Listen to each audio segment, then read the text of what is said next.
안녕하세요. 보다 많은 이들이 인문학의 가치를 알아주길 바라는 르네상스 랩소디입니다.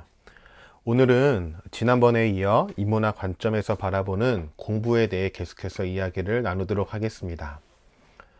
헬조선, 몇 년 전만 해도 심심치 않게 들을 수 있는 단어였습니다. 막연한 선진국에 대한 동경을 넘어서 우리나라 현실 자체가 너무도 많은 이들에게 절망감을 안겨주었기 때문이죠. 특히 M4 세대라는 말처럼 결혼, 연애, 취업, 출산 등 많은 것을 포기해야 자기를 건사할 수 있는 청년들에게 헬조선이라는 말은 단순 무식의 치기 어린 분노라기보다 서로를 묶어주고 공감대를 자아내는 카타르시스적 표현으로 받아들여야 하는 현상이었습니다. 하지만 코로나19 사태 이후 미세한 변화가 일어나고 있습니다. 그 어떤 나라보다 모범적인 방역을 선보이면서부터 막연하게 동경했던 선진국들이 도리어 우리를 부러워하며 칭찬하는 반전이 나타난 것이죠. 영국 시민들은 우리나라의 외교부 장관이 자신의 총리가 되었으면 좋겠다는 시선을 보내기도 했고요. 요즘 유행하는 표현을 빌리자면 떡상했죠.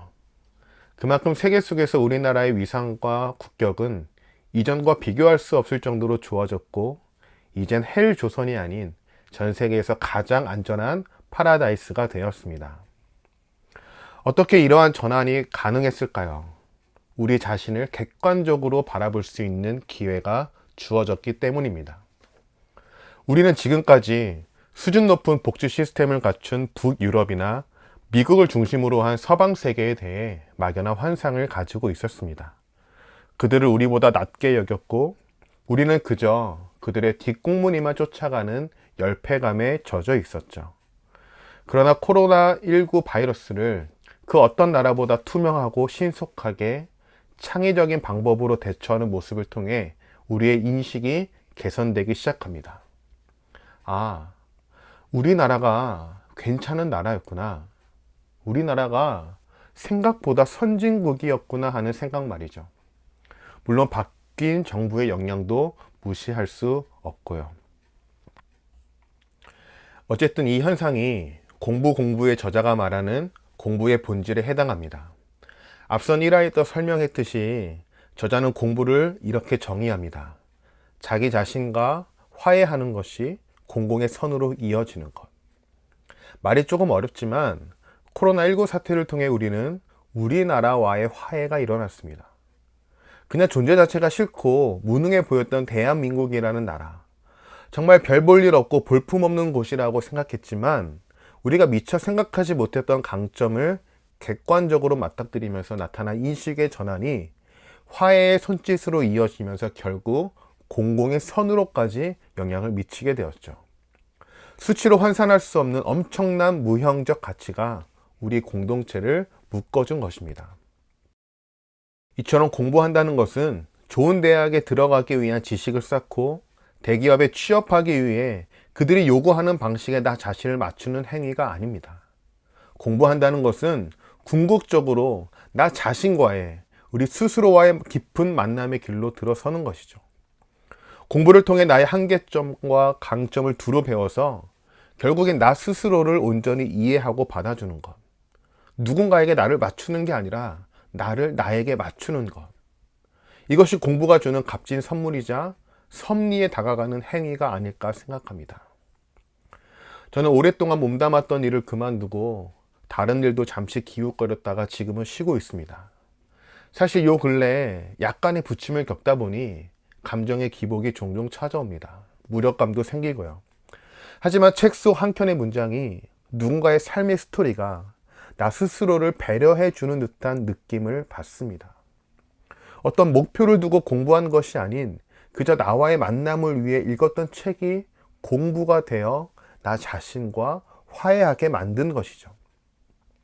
효율적으로 살아야 한다고 말하는 사회 시스템, 뒤처지면 안 된다고 부추기는 사회적 시선, 시기에 맞게 발달 과업을 해내야 한다고 강요하는 사회적 요구 속에서 과거의 사람들이 어떠한 부침을 겪고 얼마나 많은 실패와 좌절, 고민과 방황이 있었는지를 배우면서 비로소 나 자신에 대한 해방감이 생기게 되었죠.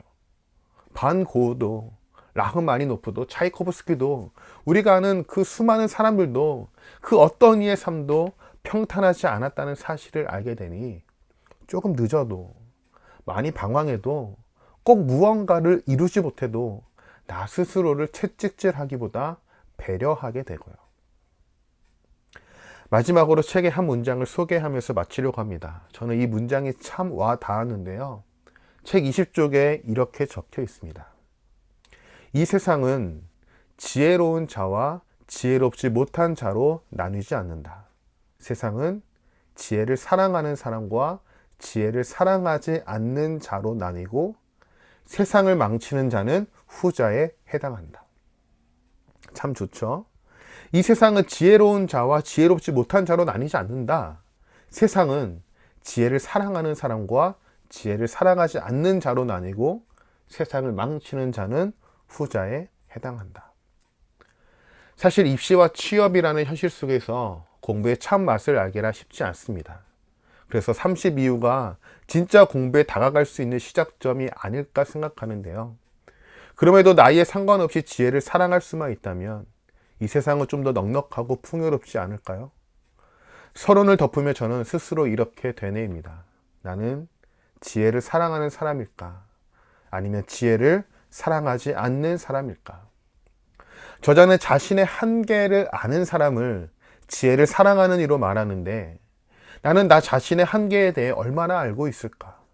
그리고 이를 통해 나 자신을 얼마나 배려해 주고 있는가? 나이에 상관없이, 성별에 상관없이, 사회적 지위와 경제적 능력과 관계없이 나를 다른 테두리에 가두지 않는 훈련, 무한한 자유 속에 나를 내던지는 것. 오늘은 여기서 마치겠습니다. 시청해 주셔서 감사합니다.